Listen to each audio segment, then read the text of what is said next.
Volvemos a ocuparnos de los proyectos de reforma en el sistema judicial, el tratamiento en el Congreso. Hoy será el tema de tratamiento del límite a las medidas cautelares y hay mucha expectativa a los cambios que se van a incorporar luego de los cuestionamientos presentados por los integrantes del CELS y otras organizaciones. Es por eso que esta mañana hemos convocado al doctor Diego Morales, él es del área de litigios del Centro de Estudios Legales y Sociales. Muy buenos días, junto con Fernando Fraquelli. Bueno, vamos a consultarles qué expectativa tienen acerca de los cambios prometidos que se van a introducir antes del tratamiento de este límite a las medidas cautelares. Bueno, en el día martes nosotros presentamos observaciones muy concretas y puntuales con relación a la regulación de las medidas cautelares a partir de un proyecto presentado por el Poder Ejecutivo Nacional que ya tiene dictamen de comisión. En las discusiones en comisión se habían incorporado algunas cuestiones como la protección del ambiente, pero solo para la cuestión de limitar el informe previo al Estado. Nosotros consideramos que la regulación de las medidas cautelares es necesaria.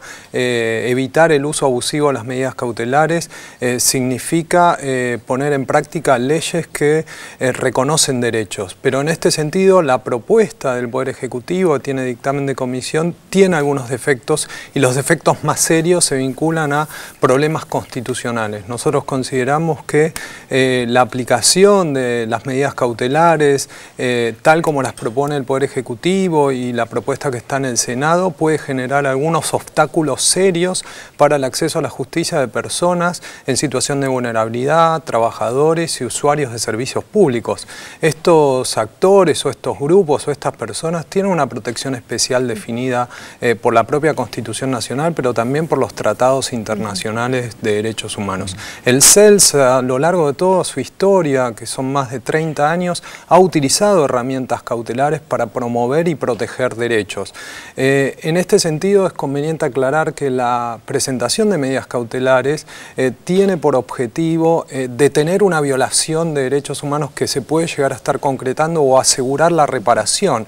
Entonces creemos que es importante que esta cuestión se incorpore en el debate legislativo de hoy en día y por eso esperamos que los comentarios que hemos presentado en la comisión sean incorporados en el debate y que sean incorporados, por supuesto, en el proyecto, ¿no? En el texto que está en discusión en el día de hoy.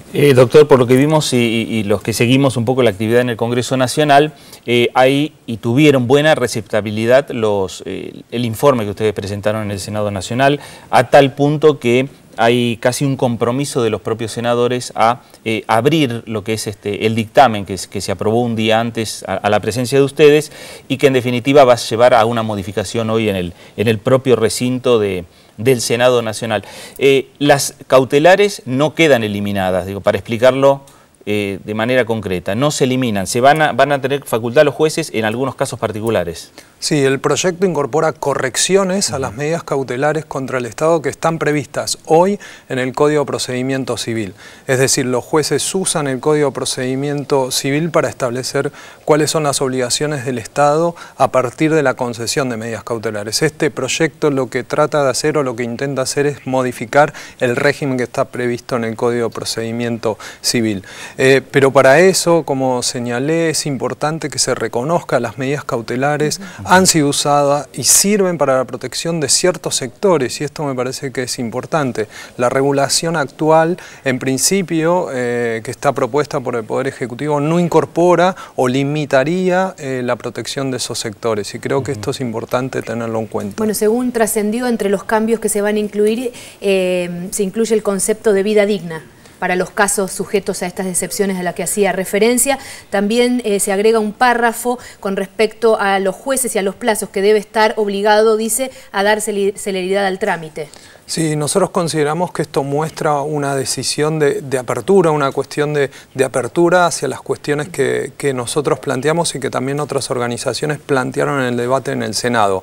Es cierto también que vida digna no alcanza a la totalidad de cuestiones que presentan algunos grupos grupos en situación de vulnerabilidad, trabajadores o usuarios y consumidores, ¿no? Entonces creemos que esta definición tiene que ser ampliada y para eso hay definiciones de la Corte Suprema de Justicia, de la Corte Interamericana que pueden ser incorporadas al texto legislativo. Por ejemplo, especial protección o cierta definición de una prioridad de protección para grupos en situación de vulnerabilidad, trabajadores, la protección del medio ambiente y usuarios de servicios públicos. Nosotros creemos que esa fórmula es un tanto más robusta que la que se propone de vida digna y puede incluir la protección de estos sectores, ¿no? Lo que queremos es que esta modificación o esta reducción de la posibilidad de medidas cautelares no afecte a aquellos grupos en situación de vulnerabilidad que siempre han utilizado estas medidas para la protección de sus derechos. Ahora, doctor, lo que se le pone sí punto final a la utilización de medidas cautelares como para que terminen siendo el reemplazo de lo que decide el Congreso Nacional mediante una ley. Pongo el ejemplo de la ley de medios, que hace 4 años, casi 4 años, que se sancionó, medidas cautelares de por medio. Lo cierto es que llegamos a la instancia de hoy, a partir del fallo de ayer, que ahora va a tener que resolver la Corte Suprema, pero digo, ¿a eso se le pone punto final? Mire, nosotros planteamos en 2 ocasiones ante la Corte Suprema la importancia de evitar que los jueces dicten medidas cautelares al solo efecto de no cumplir con una ley que beneficia a otros sectores. Lo que decíamos era que una medida cautelar de tales características, como la había solicitado en su tiempo el diputado Tomás, afectaba a aquellos grupos que no habían participado en la discusión y no tenían la posibilidad de participar en la discusión judicial que se estaba dando.